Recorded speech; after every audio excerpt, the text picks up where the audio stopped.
બરાબર છે.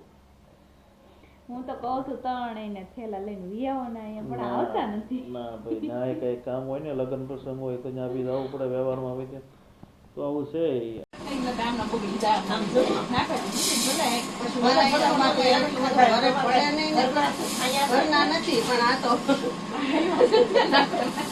નકર ક્યાં હતા આપણે, ક્યાં હતા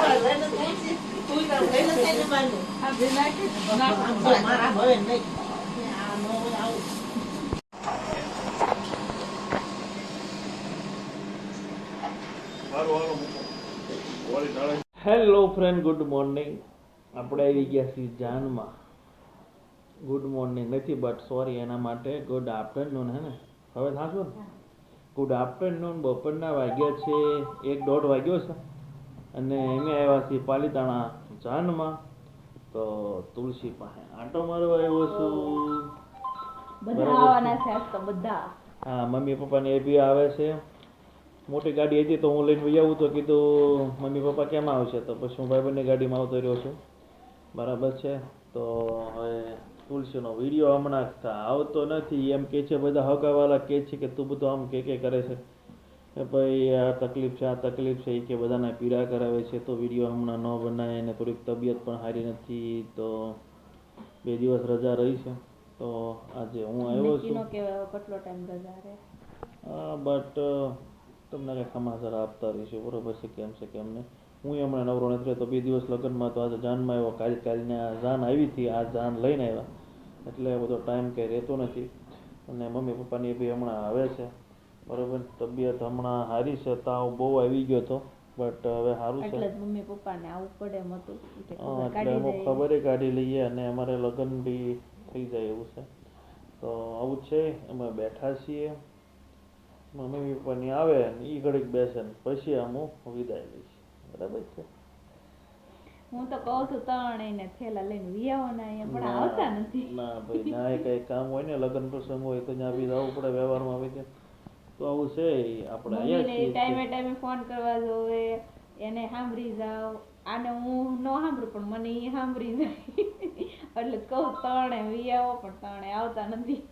પપ્પા તો સમજે હાલો, પણ આ બે નથી આવતા. નકર એમ થાય કાલો તેલા ભરીને વિયાવે તું પાડી. બા ને મજા નથી, પછી પપ્પાને બી મજા નથી, એને ચિકનગુનિયા છે તો પછી એક તો તારો અહીંયા હાલતું હોય એમાં હારો બધા અહીંયા આવી તો તમે હીરા મૂકીને ઘટવીને કારીગરને રજા આપીને અમારું કરવું પડે તમારે.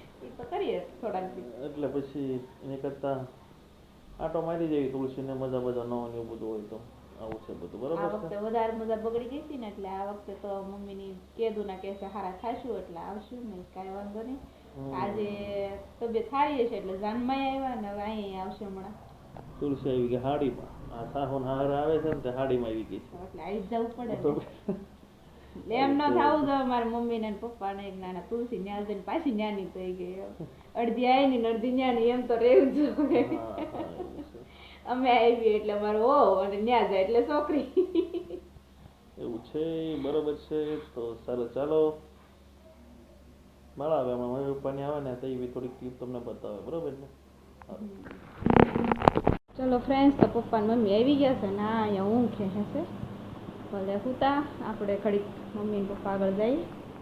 મમ્મી હાથ કર્યો હતો આવી ગયા છે નીચે મહેમાન, તો ચાલો આપણે નીચે જઈએ પછી પાછા મળશું.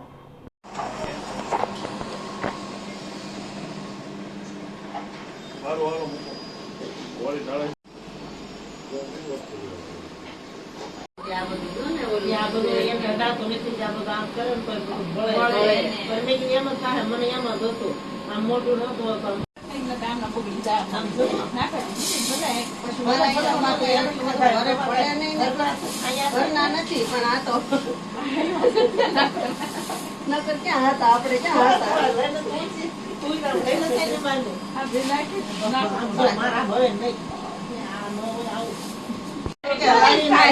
સાઈઝની જરૂર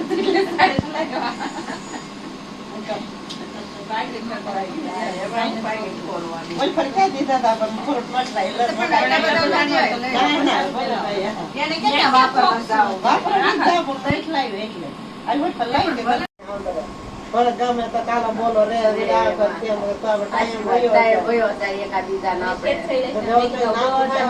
થાય ત્યાં સુધી આપણે કંઈક હલવાય એમ નથી. બસ મેં થોડાક દિવસ લઈ આવજો. પછી પગે પગે લાવીએ તો પછી નિરાંતે આવે. થોડા જાણે એમ કરી ત્યાં થઈ જાય ઓલું. કીધું હતું, એમાં રહે નહીં.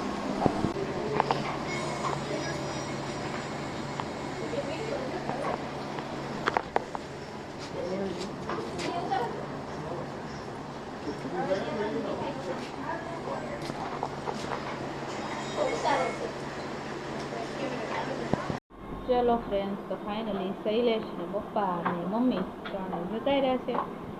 કડીક આવીને કડીકમાં વહી ગયા છે. બહુ ખોટું લાગ્યું મને, પણ હવે શું કરવું. અને હવે મારા પપ્પા એને મમ્મીએ સુધાર્યા છે સફરજન ખાવશું, જરાક પરાણે ખાવશું. એ મને ખાવા નથી દેતા, તો સફરજન સુધારતી જશે. સફરજન ખાવશું ને એ લોકો હવે નીકળ્યા છે. તો હવે હું પપ્પા અહીંયા એનું કામ કરે છે અને મમ્મી અહીં કરે છે અને હું ખાઉં છું. ચલો ખાઈ લઈને પછી પાછું મળીએ. ચલો ફ્રેન્ડ્સ, તમારા મમ્મી જો ચિરાગભાઈની હટ બહુ ઉંદરડા દોડતા હતા નહીં ચિરાગ? તો કેટલી ભૂખ લાગી ગઈ હતી બાપા. મારા મમ્મીને તાત્કાલિક બિચારાને રોટલીનું શાક બનાવડાવીને આગળ. હેલો ફ્રેન્ડ્સ, તો ફાઇનલી અત્યારે વાગી ગયા છે સાંજના 7:30 અને થોડી વાર આપણે મમ્મીની ગયા એટલે આરામ કરી લીધો. અને હવે આપણે બદલાવાના કપડાં ફટાફટ ચેન્જ કરી નાખીએ. અને પપ્પા ગયા છે રાહુલભાઈને લેવા આવે. અને પપ્પા અને શૈલેષ ને મમ્મી એ પણ ત્રણે પહોંચી ગયા છે. એને પણ 6:30 આજુબાજુ ફોન આવી ગયો. અને ચિરાગભાઈ ને મમ્મી અમારા અહીંયા કરે છે કામ એનો હીરાનો. ચલો તમને આખું બતાવી દો. મમ્મી ચિરાગ બધા કારીગર વહી ગયા છે નહીં? બધા કારીગર ઘરે વહી ગયા છે એટલે હવે કામ હવે બેયને કરવાનું. અને પપ્પાની હમણાં આવી જશે રાહુલભાઈને લઈને, પછી આપણે રસોઈ બનાવી નાખશું. કેમ કે હું રસોઈ બનાવી એનું કંઈ ઠેકાણું નથી. કેમ કે અમે બે ભાઈ બેને ખાઈ લીધું છે રોટલીનું શાક. એટલે હવે એ વિચાર છે હું બનાવું. અમને બેને ભૂખ લાગી હતી. અમે બે મેં તો સફરજન ને એવું પણ ખાધું હતું, તો એ બે ગઈ હતી પાછી રોટલીનું શાક ખાવા. મેન ચિરાગે ખાઈ લીધું છે. હવે બાકી રહેશે મમ્મી પપ્પા અને રાહુલ. એટલે હવે એ વિચાર છે જે ખાવું એ કરશે. અમે થોડો ખાલી ભાગ ભજવીશું. થોડું ખાવાનું છે અમારે બેને હવે. તો સારું, ચાલો ફ્રેન્ડ્સ, તો આજનો વિડીયો અહીં પૂરો કરશું. વિડીયો તમને સારો લાગે તો વિડીયોને લાઈક શેર અને ચેનલને સબસ્ક્રાઈબ કરી દેજો. Thank you for watching. કાલ પછી મળશું નવા બ્લોગ સાથે.